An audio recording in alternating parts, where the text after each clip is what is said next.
Hello, हम आज एक बहुत ही महत्वपूर्ण फिर से एक विषय पर बात करने वाले हैं। परागण एवं निषेचन में अंतर क्या होता है। तो परागण और निषेचन ये दो अलग अलग प्रक्रिया है जो साइंस में यूज होती है। परागण मुख्यतः जो है, परागण की जो प्रोसेस है वो मुख्यतः पौधों में पुष्पों में होती है, पौधों के पुष्पों में होती है। और निषेचन जो है पादप यानी पौधे और जीव जंतु और मानव में भी ये होती है। निषेचन दोनों में होने वाली क्रिया है, मतलब पादप और जंतुओं दोनों में होने वाली क्रिया है, जबकि परागण जो है केवल पादप में होने वाली।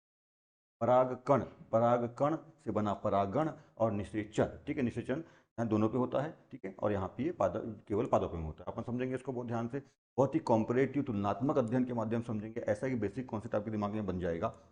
एक बात और यहाँ पर आप याद रखिएगा बच्चों की अ, अंतर जो होते हैं इसमें, जो अंतर जो डिफरेंस होता है, ये डिफरेंस तुलना जो होती है, तुलनात्मक अध्ययन क्या करें, मतलब अंतरों को पढ़ा करें। अंतरों को पढ़ने से क्या होता है कि यहाँ पे एक आप अंतर तैयार करते हो पर इसमें दो चीज़ तैयार हो जाती है। आपको अंतर तैयार करने में परागण का भी सारा कुछ परिभाषा और सब कुछ जानकारी आपको मिल जाती है। दूसरी बात, यदि निषेचन पढ़ रहे हो, निषेचन की मिल जाती है, तो जो अंतर ज़्यादा तैयार किया करो पढ़ाई के लिए, एग्जाम की दृष्टि से समझने के लिए भी, और एग्जाम की दृष्टि से अंतर ज़्यादा तैयार किया करो। अंतर तैयार करने का फायदा ये होता है कि आप एक अंतर तैयार करते हो उसमें दो चीज़ तैयार होती है, ठीक है। जैसे कोई भी अंतर हो कर रहे हो आप, परागण निषेचन में अंतर कर रहे हो, स्वपरागण परपरागण में अंतर कर रहे हो, अम्ल और क्षार में अंतर कर रहे हो, रक्त लसिका में कोई भी अंतर करो, अंतर जरूर किया करें, क्योंकि इसमें एक नंबर वाले क्वेश्चन भी कवर हो जाते हैं और दो दो चीज़ें, एक क्वेश्चन तैयार करने पे आपके दो क्वेश्चन तैयार हो जाते हैं। तो ऐसे 4 से 5 पॉइंट सबके लिया करें। मैं ऐसे पूरे अंतर आप लोगों को यहाँ पे दे रहा हूँ, इस चैनल में बने रहने के लिए। जानकारी आपको अच्छी लगती है, स्क्रीनशॉट भी इसका ले लीजिएगा बाद में। ऐसे ही सारे अंतर जो है, बहुत सारी बेसिक बेसिक चीज़ें जो कि बहुत ही अच्छी तरीके से आप लोग को याद हो सकती है, समझ में आएगी, ऐसे ट्रिक्स के साथ मैं आपको बताता हूँ। इस चैनल को आप लाइक कर लीजिए। चैनल का हमारा नाम है, मैं हूँ ओम पटलेसर, और चैनल का नाम है ओम पटलेसर 9th 10th MSE math science. इसकी सारी जानकारी, बेसिक चीज़ें आपको यहाँ पे मिलेगी, सारा बुक आपको यहाँ पे मिलेगा, मटेरियल का मिल जाएगा। चलो अपन आते हैं। तो परागण और निषेचन, परागण का जो पहला पॉइंट है देख लीजिए यहाँ पे, पराग कणों के वर्तिकाग्र पर पहुंचने की क्रिया को परागण करते हैं। पराग कणों के वर्तिकाग्र पर पहुंचने की जो क्रिया है वो कहलाती है परागण, ठीक है। परागकण कौन है, पुंकेसर होते हैं, ठीक है, और वर्तिकाग्र स्टिकेसर का भाग होता है। तो पराग कोश से परागकणों का वर्तिकाग्र पर पहुंचने की जो प्रक्रिया होती है, क्रिया होती है, उसको परागण, ठीक है। लेकिन क्या होता है, नर एवं मादा, नर एवं मादा जनन कोशिकाओं, यानी नर कोशिका कौन होती है, पुष्पों में यदि अपन बात करें तो परागकण होता है, जंतुओं में यदि अपन बात करें तो शुक्राणु होता है, ठीक है, शुक्राणु होते हैं। मादा में यदि बात करें अपन तो पुष्पों में और जंतु दोनों में अंडाणु होती है, ठीक है। तो इन कोशिकाओं का इनकी मिलने की क्रिया को, ठीक है, नर और मादा कोशिकाओं की मिलने की क्रिया को क्या बोलते हैं, निषेचन। ये अंतर है, ठीक है। दूसरा, इसके लिए माध्यम, माध्यम कौन कौन रहेंगे, वायु, कीड़े और जल की आवश्यकता होती है, आवश्यकता होती है, याद रखिएगा, आवश्यकता यहाँ पे होती है। जबकि निषेचन के लिए किसी भी बाहरी माध्यम की आवश्यकता नहीं होती है, ठीक है। यहाँ पे ये याद रखिएगा, परागण के लिए वायु, कीट, जल यानी कीड़े, इनकी आवश्यकता होती है, जबकि निषेचन के लिए आवश्यकता नहीं होती।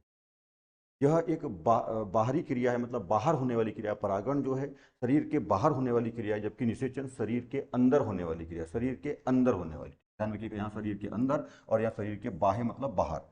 चौथा पॉइंट, यह पादप या पुष्प यानी पादप के पुष्पों में होने वाली क्रिया। यह पुष्पों व जंतुओं में, पुष्पों में भी होती है और जंतुओं में भी होती है। पुष्पों एवं जंतुओं में होने वाली क्रिया मतलब दोनों में होती है, ठीक है। लास्ट पॉइंट, इसके होने से पहले किसी अन्य क्रिया का होना आवश्यक नहीं है। कोई अन्य क्रिया हो जरूरी नहीं है, मतलब आवश्यकता नहीं पड़ती है, ठीक है। परागण के होने के पहले, उससे पहले, परागण के होने से पहले कोई क्रिया की आवश्यकता नहीं है। परंतु निषेचन में इसके होने से पहले परागण या संभोग, ठीक है। तो निषेचन, यदि अपन पौधों की बात करें, पादप की बात करें, पादप में निषेचन कब होगा, जब परागण होगा। परागण के बाद निषेचन की क्रिया होती है पादपों में। जबकि जंतु या मानव की अपन बात करें तो निषेचन से पहले संभोग यानी सेक्स, मैथुन की क्रिया होनी चाहिए, तभी जाकर के जो निषेचन क्रिया होगी। तो पौधों में परागण की क्रिया होनी चाहिए और जंतुओं में संभोग की क्रिया होनी चाहिए, ये होना आवश्यक है, तभी निषेचन हो सकता है। तो इस तरह से आप कंपेरेटिव इस बात को समझ सकते हैं।